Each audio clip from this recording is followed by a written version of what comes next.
Será que o amor, por si só, dá conta de reparar encontros bombásticos?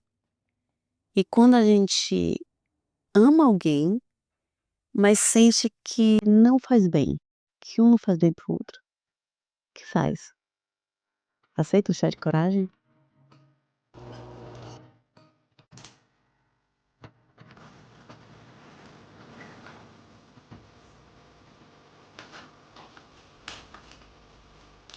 Olá, Elisama. Honro não só sua coragem, mas sobretudo sua honestidade a falar sobre tantas nuances de suas entranhas psíquicas e emocionais. Acompanho seu trabalho desde as primeiras parcerias iniciais, com Alexandre Coimbra. E agora, depois dos 3 anos te ouvindo, finalmente comecei a ler seus livros. Estou aqui sem fôlego, lendo Conversas Corajosas. O ar faltou especialmente depois do capítulo Primeiro Eu, onde você fala da nossa incapacidade de nos conectarmos com o que realmente importa para nós e fazermos pedidos claros, afirmativos. E o capítulo seguinte, chamado Mais que Mocinhas e Vilões, onde você fala dos tipos de chantagem emocionais que todos nós fazemos no cotidiano. Agora, vamos à descrição do cenário pessoal. Estou noivo de outro cara. Neste momento, estamos passando por um dia inteiro de silêncio e distanciamento, mesmo ele tendo viajado 200 e poucos quilômetros para vir me ver. O start para esse silêncio desconfortável começou quando, mais uma vez, eu me senti surpreendentemente exposto numa roda de conversa entre amigos através de palavras que não atendem ao meu desejo de privacidade. Para mim, está claro que muitas nuances de um relacionamento precisam estar no fórum íntimo do casal. Mais à frente eu vou dizer que, talvez, ele nem faça isso para me machucar, mas por hábito.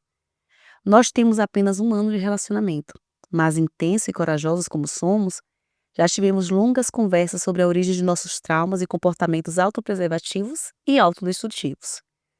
Desde a infância, ele foi criado de uma maneira que faltou às bordas e os limites mais básicos que você pode imaginar para uma criança, tanto na arquitetura da casa onde morou, na configuração dos vínculos familiares, quanto nas nuances educacionais dentro e fora de casa.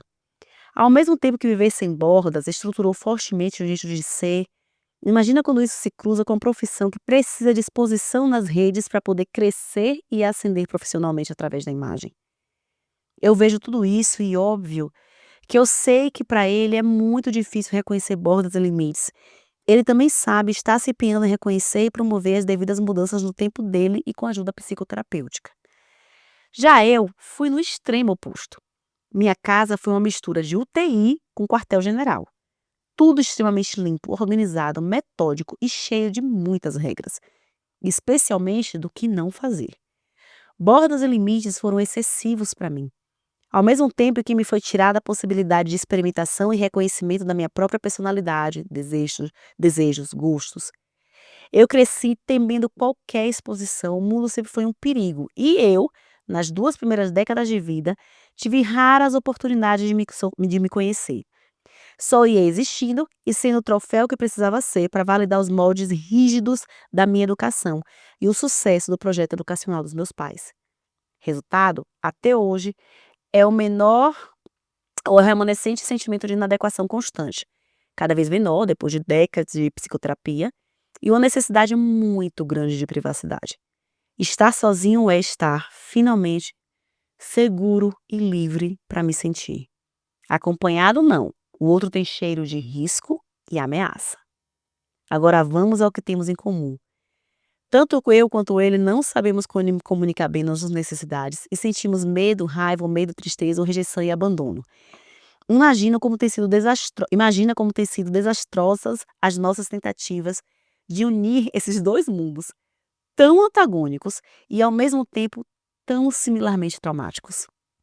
Como você bem diz, somos constantemente movidos pelo desejo de cuidar, de amparar, de ver nós mesmos e o outro felizes, mas o fazemos brigando, reclamando, ameaçando, porque em vez de nos conectar com o que realmente desejamos, estamos sintonizados com o medo de não ter atendido o que desejamos. Agora, eu respiro um pouco e te digo o que me trouxe a esse computador para te escrever. Eu sinto que nós nos amamos muito, mas que estamos semanalmente nos machucando com palavras e pequenas atitudes distraídas. Tenho a sensação de que já temos hematomas emocionais, vários que nós mesmos causamos um ao outro em tão pouco tempo, que me paira a dúvida: ainda há possibilidade de felicidade, gentileza e reparação? Às vezes, fico pensando em dar um tempo para lermos esse livro, o Conversas Corajosas, separados, cada um em ter seu espaço, em sua casa, em sua cidade, e eu sei que esse desejo tem mais a ver com a minha necessidade de privacidade, para somente depois a gente se encontrar e começar a ter conversas mais francas e amorosas, que encaram tanto que ainda estamos despreparados para construir uma relação não violenta. Sinto medo que nossas palavras e chantagens acabem maculando o que poderia ser amor e transformem em uma relação de codependência ou até mesmo abusiva. Algumas vezes eu percebo que beira isso, o que me deixa muito triste porque nós temos um potencial enorme de construir algo lindo juntos. Portanto, Elisama, é só tudo isso, viu? Eita lasqueira. E agora, será que vamos ter um pitaco na nossa história? Ah, nós dois também somos nordestinos e ouvimos muitos dos seus episódios de Chá de Coragem juntos e adoramos. Eu sou um ariano de sol como você e de lua, e ele de lua. Abração pra você. Um dia quero te dar esse abraço em carne e osso. Ai, gente, eu quero um abraço. Eu amo receber abraço de vocês. As pessoas me encontram na rua e falam: eu posso te dar um abraço? Desculpa, não quero te incomodar. Gente, eu amo receber o abraço, de verdade. Pode me abraçar quando me vem. A gente tem tanta coisa pra lidar quando se encontra com alguém, né? Porque veja, quando eu vou pra uma relação com o outro, eu não vou pra relação só com a minha vontade de dar certo, só com o meu lado mais consciente, responsável, que lê, que estuda, que pesquisa. Ai, que tem um desejo enorme de fazer dar certo. Eu vou com as minhas feridas, eu vou com os meus medos, eu vou com meus traumas de infância, eu vou com um monte de machucados que estão acumulados na minha vida. Eu vou com amor e dor, eu vou com tanta complexidade, o outro vem com tanta complexidade. Que às vezes, apesar do nosso desejo de estarmos juntos, felizes, bem, de fazermos o melhor para o outro, a gente se machuca. E aí ele fala: Elisama, será que dá para reparar? Eu acredito verdadeiramente que as nossas relações, elas vivem esses ciclos de reparação, de mágoa, de ir um pouquinho além, voltar e falar: "Espera aí, fomos demais", de agir do jeito que a gente não queria ter agido, mas de sentar e conversar. Eu sempre digo que a relação saudável não é uma relação sem conflitos, é aquela relação que ela dá conta do conflito, que ela dá conta do desencontro, que ela dá conta do "eu não concordo com isso que você está fazendo", que ela dá conta do nomear o que incomoda. A relação saudável é aquela que abarca a complexidade de 2 seres humanos absurdamente imperfeitos estarem se relacionando. Não vai ter uma relação que seja só fácil. Vocês não vão chegar num lugar em que vocês não vão precisar conversar sobre o que está doendo, em que vocês vão estar, assim, tão livres de toda e qualquer violência na vida, que não será mais necessário fazer ajustes. O ponto aqui é, quantas vezes eu posso falar: "Olha, sabe essa bagagem que você tem, tá pesando em mim hoje? Cuida dela, cuida dela que tá me machucando". O quanto a gente consegue conversar, o quanto a gente consegue negociar, o quanto a gente consegue encontrar o denominador comum. Você me fala do oposto da criação de vocês. E assim como eu penso que sim, tem muitas dificuldades em terem sido criados de maneiras tão diferentes, tem um poder tão grande em vocês terem sido criados de maneira tão diferentes. Um tem um potencial tão grande de crescer com o outro, de aprender com o outro, de ampliar a visão de vida do outro, sabe? É um potencial tão grande de ver um mundo se abrir com o outro, com esse encontro. Exatamente por vocês terem vindo de culturas familiares tão diferentes. Quanto vocês podem encontrar uma cultura familiar equilibrada para vocês? O quanto vocês podem construir uma cultura desse relacionamento que dance entre esse desejo de equilíbrio e essa ausência de borda. E aí, como que a gente lida com o que é diferente? Como que a gente encara as diferenças de posicionamento, de forma de ver, de aprendizado? Como a gente entende que às vezes nós não vamos entender a necessidade do outro, mas ainda assim nós queremos respeitar a necessidade dele. Porque não é sobre concordar e talvez esse seja um engano muito comum nas relações, a gente acha que a gente vai se dar muito bem, que a gente vai aprender muito um com o outro se a gente concordar. Existem coisas que a gente não vai concordar nunca, que a gente não vai olhar do mesmo jeito jamais. Mas mesmo que eu não compreenda, se eu entendo quanto aquilo é importante pra você, eu vou entender que aquilo é importante pra você. E aí essa dança de o quanto isso me machuca, o quanto isso não me machuca, o quanto isso me fere, o quanto isso não me fere. Aqui na minha relação, eu gosto de resolver as coisas pra ontem. Aconteceu um problema entre nós 2, um problema com as crianças, um problema pra casa, o que que seja, eu quero resolver pra ontem. Não, não, não, vamos sentar agora e vamos pensar e vamos resolver. Isaac tem o tempo dele. Isaac ele precisa digerir, ele precisa remoer, ele precisa ficar com aquilo dali um tempo, ele precisa de um tempo pra aceitar que as coisas ainda não são do jeito que ele queria. Que não é um negócio que assim, é diferente, já bateu, ele já entendeu, não é. Ele precisa de um tempo ali pra viver o luto das coisas não serem como ele quer. O tempo que ele tá vivendo o luto das coisas não serem como ele quer, eu já quero ter a solução. Eu já tô aqui: "Não, não, não, não, vamos, vamos, vamos, vamos". E aí eu cito isso no Conversas, a gente uma vez na consulta de terapia de casal, ele falou assim: "Ah, às vezes eu tenho uma sensação de que a gente tá num ringue e que ela me prensa no cantinho do ringue e me soca ali naquele cantinho e eu fico aprisionado ali, assustado, sem saber o que que eu vou fazer, porque eu tô encurralado".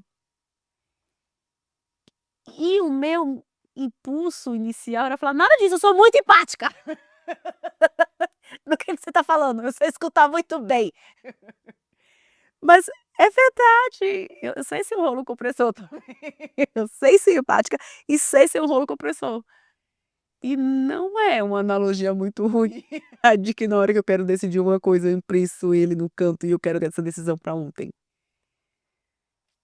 E aí a gente tá tentando, há 16 anos, você tem 1 ano com ele, eu tô tentando 16. A gente tá há 16 anos tentando encontrar esses equilíbrios, alguns a gente já encontrou, sabe.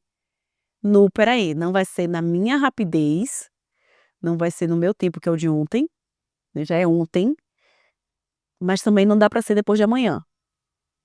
A gente vai ter que encontrar aqui vamos encontrar um meio termo, vamos encontrar um caminho que respeita o meu desejo e o seu. Vamos encontrar um caminho em que a gente consegue equilibrar as coisas aqui, que a gente consegue desenhar o que é importante pra mim e o que é importante pra você aqui, como que a gente cuida do que é importante pra mim, do que é importante pra você. Mas é uma negociação que só acontece com a conversa. E aí você me diz que vocês ficaram em silêncio um tempão, porque mesmo ele tendo viajado 200 quilômetros pra te ver, porque os 2 têm certeza que estão certos. Porque ele tem certeza que o que ele falou não foi nada demais e caramba, do ponto de vista dele, realmente não foi nada demais. Mas você tem certeza que foi uma invasão absurda da sua intimidade. E aí vocês estão muito chateados um com o outro. E talvez seja o momento da gente começar a falar, quando isso acontece, como que a gente volta a conversar e falar de como a gente tá enxergando a situação? O que é que tá doendo, incomodando cada um de nós? Como é que a gente fala qual que é a vista do ponto que a gente tá? É uma frase do Leonardo Boff que eu cito muito, que o ponto de vista é a vista de um ponto. Como é que eu consigo ter uma conversa, uma relação em que eu falo pra você: "Vem cá, eu quero te contar como é a vista daqui de onde eu tô e eu quero ouvir a tua vista. Me conta qual é a tua vista". Dia desses eu vi um vídeo maravilhoso da Natália Cruz, minha amiga, Nath, te amo amiga. Maravilhoso que ela que ela é a Cris ela tem uma personagem que é a terapeuta da Cristiane, né, e ela conversa, ela atende a Cristiane. E aí ela tem uma conversa com ela como se ela estivesse atendendo a Cristiane, ela fala: "Cristiane, me conta, o que é que você vai fazer com essa razão que você está acumulando ao longo da vida, que você guarda com tanto empenho, né, você vai trocar por milhas, né, o que que você está fazendo com essa razão? Porque você quer ter razão, você tem sempre razão, o que que você está fazendo com essa razão?". E é um lugar que a gente precisa olhar e pensar: "O que que eu estou fazendo com o estar certo na relação, com a disputa de quem está certo?". Tem uma frase do Rumi que diz que para além do certo e errado existe um campo, e eu me encontro com você lá. O que que ele quer dizer com isso? É que enquanto a gente está apegado, "ah, você deveria fazer assim", ou "deveria fazer assado", a gente não consegue se encontrar. A gente se encontra, eu consigo te enxergar quando eu abro um pouquinho mão de como deveria ser, e sento com você e falo: "Olha, pra mim, a forma que eu tô vendo, que eu tô sentindo, que eu tô percebendo que aconteceu, é essa e esse. E eu tô magoado, porque eu esperava isso e isso. E me dói muito quando eu percebo que esse ponto aqui não foi respeitado, porque caramba, esse é respeitado, é importante demais pra mim. Me conta como é pra você". E aí eu consigo ouvir o outro também. O quanto a gente tá conseguindo fazer acordos na relação, pra conversar, de que a gente não tá buscando quem tá certo, a gente tá buscando o que que respeita nós 2 aqui. A gente não tá distribuindo a medalha do melhor da relação. Você é a parte mais iluminada, a parte mais legal da relação. Não estamos buscando isso. Se a gente não estiver buscando quem é o vencedor, como é que a gente resolve os problemas? E aí você me pergunta: "Elisama, será que eu sinto que eu amo tanto ele, que a gente se ama muito, será que vai dar certo a gente sendo tão diferente?". Diferença é só diferença, tá? Diferença não é nem boa nem ruim, ela só é diferença. É como a gente lida com a diferença que faz diferença. Como vocês têm tido disposição para lidar com a diferença de vocês? O quanto você tem tido disposição, vocês têm tido disposição para lidar com as certezas de vocês? Porque um vai confrontar muito a certeza do outro e como isso é uma oportunidade de ampliar a vida e de ter muito conflito também. Mas o conflito não precisa virar um confronto. O conflito é esse desencontro, o confronto é: "Deixa eu te mostrar o quanto você tá errado. Deixa eu te ensinar como é que pensa. Deixa eu te ensinar como é que age". Conflito não precisa virar confronto. O quanto esses conflitos estão virando confrontos e o quanto vocês estão com disposição para pegar esse conflito e olhar para ele, e conversar sobre ele, e se entender sobre ele. O quanto vocês estão dispostos a construir um diálogo sobre esses conflitos, com esses conflitos, que vão ensinar tanto sobre cada um de vocês, sabe, que vão fazer vocês crescerem bastante. Se relacionar realmente não é fácil.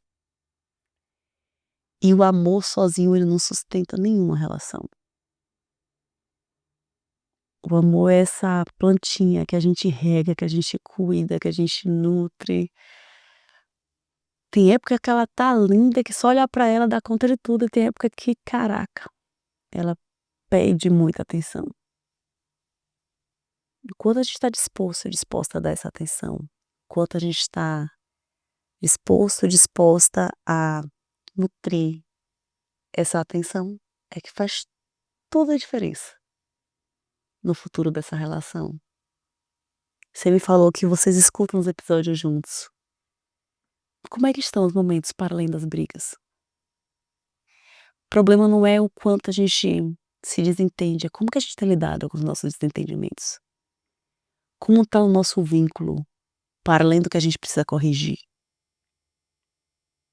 Como tá a nossa disposição para conversar depois do episódio, falar da gente, falar de onde dói.